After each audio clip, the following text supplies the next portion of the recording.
Setting boundaries doesn't mean you're stubborn or rigid. It's also not about trying to change someone else, because at the end of the day, it's about you, your expectations, what you can do, what you can take, and what you can give, especially in a marriage, as African women, as Black women, as mothers, as wives. So today we are going to talk setting boundaries in dating and in marriage relationships.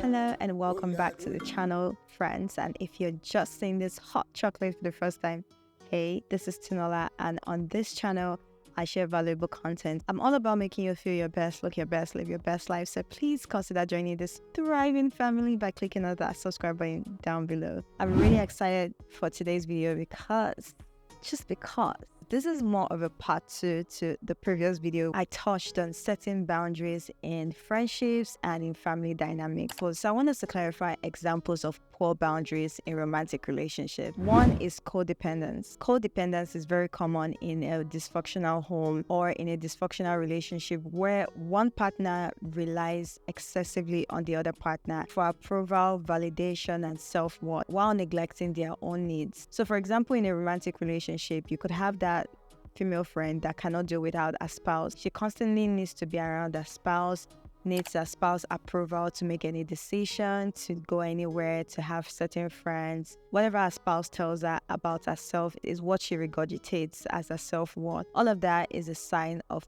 poor boundary. Another example is enmeshment. This means an individual lacks personal identity and they have that blurred boundary. They can't differentiate from their own thoughts from what someone else says. They literally mirror their partner's thoughts, feelings, desires as theirs. They don't have a mind of their own. They are emotionally entangled. And this obviously would lead to loss of individuality. You can't really differentiate what you truly want from what this person wants. So that loss of independence in itself shows a very poor boundary. Now, the next example is overcompensation. This is when you're excessively giving out, excessively committing just to compensate for your feeling of inadequacy.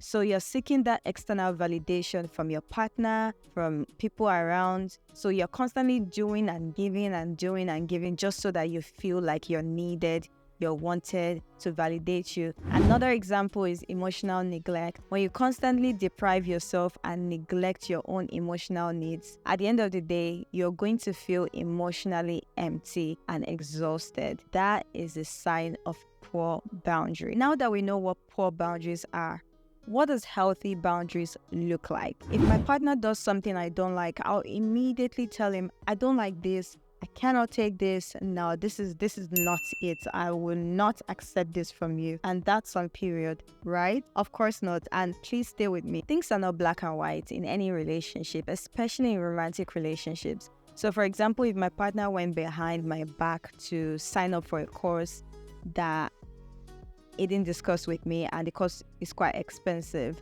and I find out and I'm like, oh, never ever do that, never ever make a decision without discussing it with me, especially when it's financial. I'm only reacting in that moment. I'm not doing anything holistic because I need to understand why my partner made such decision.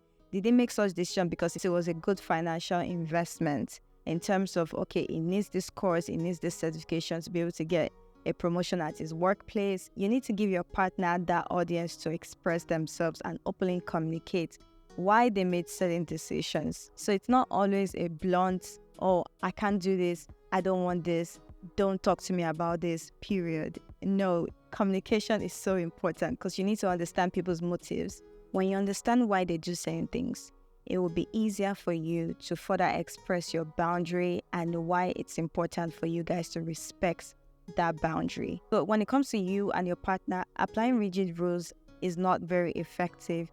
There has to be more communications, and you guys have to have values that you actually share together, because if you don't have values that you share, it's going to be very difficult for you to set boundaries, healthy boundaries. After explaining things to them, understanding with them, trying to mutually agree and respect each other, they are still doing things that are constantly compromising your boundaries and disrespecting you, girl, it's time for you to leave.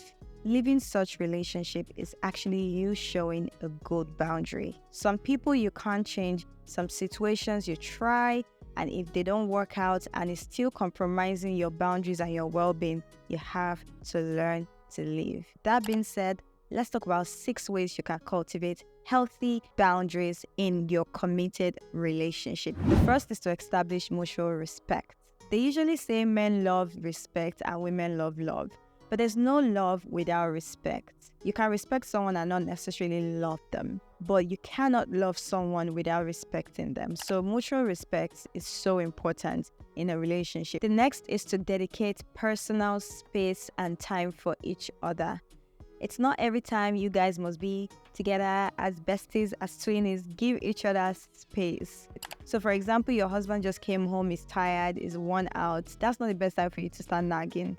And if he communicates that with you, like, oh, babe, I'm tired, I can't do this right now, you need to learn to respect that boundary, because when you respect that, he's also going to respect you that you're respecting his boundary. The next point is to nurture individual interests. Yes, you guys are going to be besties, but you are different. You're different individuals with different interests. Some life goals are different. Make sure to invest in your own personal interests. Don't just keep doing things for your husband, for your family, but do things for you. Do things that make you happy, things that make you feel fulfilled. That will not only contribute to your personal growth, but it will also contribute to that sense of individuality in your marriage, which is so important, that sense of individuality. The next point is to understand your worth and communicate honestly. Obviously, communication is one of the number one foundation and most important thing in a relationship, in a marriage, in dating phases. You guys need to just be honest and open. Being honest and open about your needs, your expectations will save you so much headache. People avoid having certain hard conversations because they are scared to lose that relationship. But when you understand your worth, you would know that your peace of mind, your self-respect is more valuable and more important than you avoiding the hard conversation. The next tip is to encourage self-care practices together. This one is very important because we don't think about this. Yes, as women, we're encouraging ourselves to practice self-care, to love on ourselves and all of that, but the men are not left out. Okay? If you learn to encourage your partner to also practice self-care, it will help them to understand the value of self-care and the importance of that to you. So when you need to take out time for yourself, it wouldn't be strange to them because they also know how important it is because they experience it as well. Cultivating that habit is very important in building healthy boundaries for you and him. And the last tip is to seek support from professionals. There might be certain times that things really get really hard and it almost seems like things are breaking apart. Both parties are mad at each other. Nobody wants to cooperate and sit down, and you just need that external help. So learn to seek help.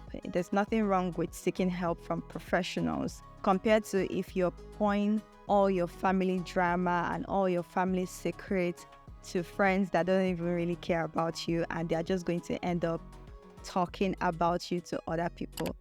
So that is it for today's video. I hope you guys did enjoy watching. Let me know your tips here and there. I'm so open to learning more from you guys. Comment down below. Let me know. Watch this video if you haven't. Please give this video a thumbs up and share with your friends and families.